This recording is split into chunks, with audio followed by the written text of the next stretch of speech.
Hello, my darlings. Thanks for tuning in. Today's episode will be another round of our YouTube special, wherein I read your beautiful ass comments with my beautiful ass voice. But first, a word from our sponsor. Today's video was made possible by support from these nuts.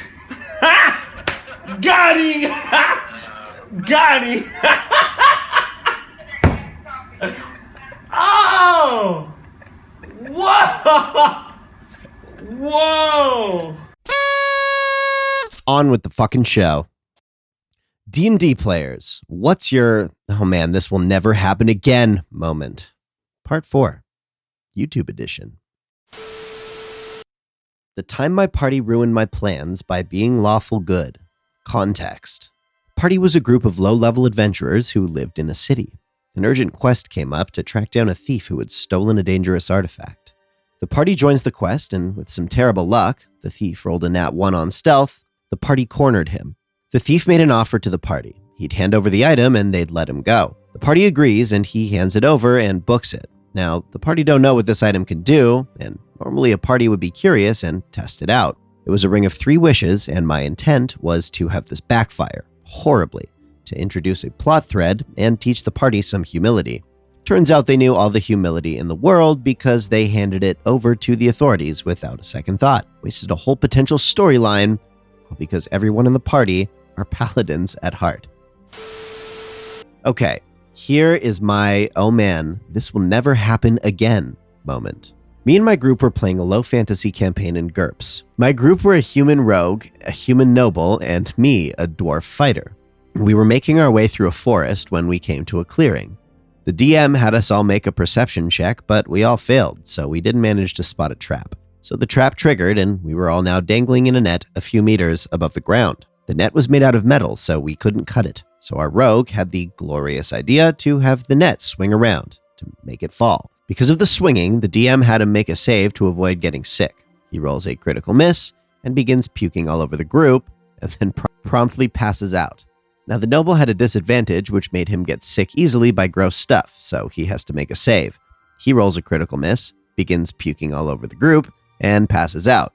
Now, my character, who has the impulsiveness disadvantage, goes apeshit and begins to wildly flail around and starts hitting everyone. Guess what? He has to make a save to calm down, rolls a critical miss, hyperventilates, and passes out. So to sum up, our whole group was hanging in a metal net above the ground, full of puke, and passed out. My, oh god, this will never happen again moment. My party and I were going against this half-human, half-scorpion boss. Part of the fight was we had to close a bunch of portals to weaken it and kill it permanently. The portals also spawned in trash mobs every turn. While the majority of the party dealt with the portals, as the boss was standing there trying to figure out our abilities, the druid got close to it in his giant spider form and used spells to damage it. He promptly died quickly, so redundant, due to the boss having 3 attacks and fairly strong weapons. The cleric healed him using mass healing word or something to bring him back to a conscious state, but the scorpion hadn't noticed. He then grabbed the scorpion's leg and casted polymorph. The scorpion got exactly what he needed on the saving throw, just barely succeeding. But the DM made it so the scorpion would try to break the spell as he morphed between goblin and his regular form. To break his concentration, I casted command and told it to die, putting it out of commission for a turn as it was polymorphed into a goblin. Our druid then struck it with lightning and blew it to pieces. It was one of the coolest things my group ever did. How the Berserker became a mage. Okay, so, backstory. In the D&D campaign I was playing a Berserker fighter named Belfazar, who before his adventuring days wanted to be a wizard, but couldn't because he didn't have enough magic energy in him. He only got the title some high-level wizards had by saving the head mage at the academy from an assassin. So closing in on the time of the moment, we got captured by the BBEG and ended up fighting him and his guards. Now to the moment. The big bad evil guy was about to kill Belfazar's sister Susan, so I attempt to throw a fireball. Nat 20. So the DM describes what happened. So, you remember your learnings in the academy and launch your first ever spell. It sails through the air, but it misses. The big bad evil guy turns to you. Do you really think your puny magic can harm me? Meanwhile, the fireball directs its course and slams directly into his back, blasting him into a wall of the castle. The wall collapses. Everyone is in awe that I killed the big bad evil guy in one strike. I shouldn't even be able to cast magic, but yet, here we are. We were doing a sci-fi D&D session once, and our space station got invaded by the alien mafia. The ship broke down, and all the escape ships got blown up. The DM gave us a way off the ship in the form of a 1969 Dodge Challenger, fuck yeah, that had been equipped with space travel parts. While the rest of the party was rolling to find the keys to Challenger, my one friend said, I rolled a search for a tuna fish. Nat 20. He found a live tuna fish in the water tanks of the station. Nobody has found the keys to the car. My friend then said, I rolled to find a working hyperdrive. He got an 18. He found a working hyperdrive. He then proceeded to bioengineer the hyperdrive onto the living tuna fish and rode it to the nearest planet. Meanwhile, we're almost dead fighting the alien mafia. He came back later with some backup, and eventually we saved the station, but nobody ever found the keys to that car. The highest roll somebody got looking for the keys was an 11, and they found the keychain, but no key. Should have subscribed. The party went adventuring and managed to sneak an NPC from basically being a slave in a tavern. Then a few sessions later, they got jumped by a band of orcs, and the party human fighter goes down. The other two PC were in no position to heal due to a combination of having no healing magic and being tied up in melee with other orcs. The only person able to help the fighter by at least stabilizing him was the NPC they still had in tow. Character-wise, it was not likely that she would help the human after being held in slavery by humans for a couple years. Fighter wasn't involved in saving her from slavery and was kind of treating her as a useless burden while she was with them. But the fighter player wanted every chance not to roll a new character, so I obliged, stating that the girl rushed with some bandages to treat his wounds, and I even allowed him to make the rolls for the NPC. It was 3rd edition time, and he was at -7, so he had 3 chances to get stable, and he needed to roll like 8 or higher to survive. The rolls ended up being, in order, 3, 2, and 1. So when the party eventually drove the orcs away, I described how they found the NPC girl tightening a bandage around the fighter's neck, claiming this is the best way to stop bleeding from a wound on the head. Was that mean? Maybe. But even the fighter player agreed that this countdown to death on the die rolls was too precious to ignore. So he proceeded to roll a new character, and we kept playing.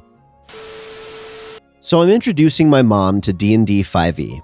She'd played fantasy games with my pops before, see the Lands of Lore series, watched Game of Thrones and Stranger Things, and she was curious to try it out. I DM'd the beginning of The Lost Mine of Phandelver for her. She played a cleric. After a bit of role-playing, she and her fighter escort come across 3 goblins, downgraded from 4, and combat ensues. The first roll she made misses, while the fighter takes out one of the goblins with ease. 2 of the goblins gang up on her, 1 misses, the other crits. With 8 hit points left, she swings at one of the goblins and rolls a nat 20, and I tell her, in my excitement, what it means, killing it with her mace.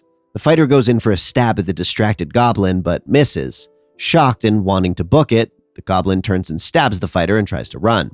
I tell her that because the goblin's moving away from her, she can get an attack of opportunity, so she swings. Natural 20.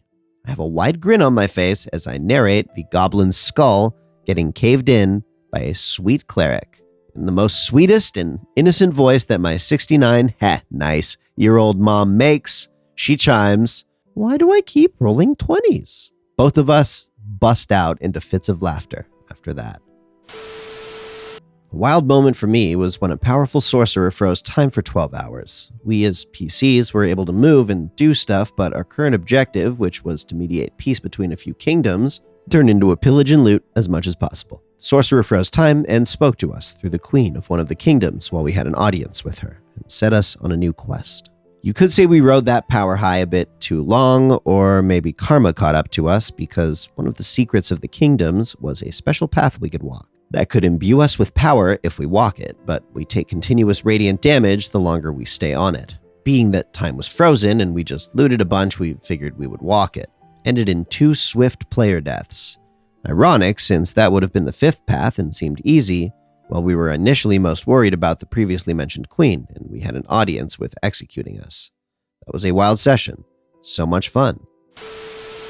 Well, a whoops moment I had was we were in a town and just got out of a bar and there was a house on fire, so I tried to help out. I thought there's a horse trough with water and I'm a giant.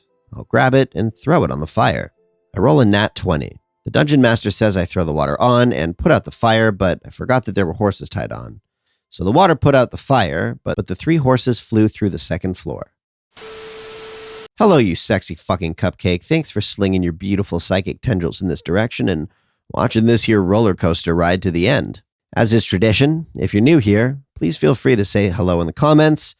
If you're not, I don't know, say something else in the comments or don't, whatever, but ideally do. Anyways, as mentioned in the intro, all these stories were taken right out of the comments section, so feel free to drop some of your favorite stories on us, and if your shit ain't whack, or even if it is kind of whack, we'll probably tell it on a future video of similar nature. As always, please sub for Nat20s. Now, go out there and be a beacon of unconditional love for all beings fortunate enough to bear your countenance. Thanks again. We will see you next time.